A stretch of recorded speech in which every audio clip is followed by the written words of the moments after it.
Isang araw na naman ng paghahanap buhay para sa 33 years old na masahistang si Ramil. Kahit hindi na siya nakakakita, walang problema dahil na-master na niya ang pag-alis sa pananakit at lamig ng kanyang mga kliyente. Kasama niya sana ang kanyang tatay Ronnie. Subalit, maya't maya na itong tinatamaan ng hika. Intindi ko lang yan. Paano pag wala na ako, pawawaan mo siya. Kitang-kita naman si Ramil, pati si Tatay Ronnie. Kailangan talaga ng tulong. Pero, hirap na hirap daw silang makahanap nito. At least 4 na 10 years may pangit. Kaya naman, ang aming team na mismo ang kumilos para maibigay sa kanila ang nararapat na tulong.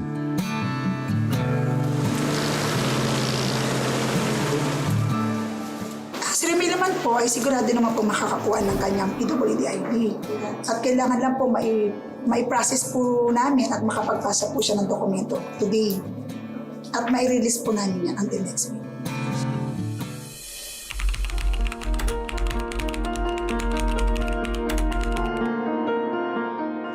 From the outside, mukhang normal yung mata niya.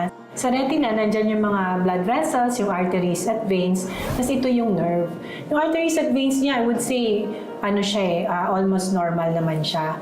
Ito yung nakita kong naging problem. Medyo maputla yung kulay ng ugat ng mata niya. Mukhang ito yung dahilan bakit sobrang labo.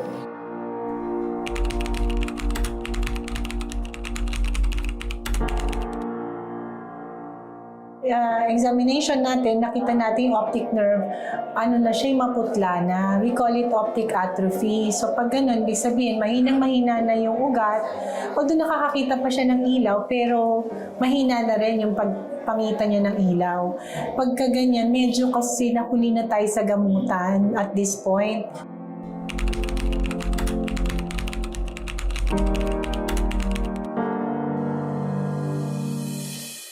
Ito, Ang ganda. Anong kulay na ito? blue, Dark white. blue. Tapos may white. Ganda yan. Salamat po. Hindi po ako umiiyak dahil sa kalungkutan. Lubos ako natutuwa sa nangyari dito. Ako naman, nagpapasalamat na yung hiling akong anak ko, naibigay niyo. Doon tuwa siya. Lalo na ito.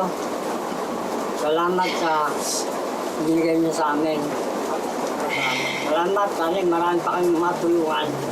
Sa itong gamot na binigay niyo sa akin, para sa ika. Salamat. Tinidya ka na tayo. Oo, Salamat po. Oo.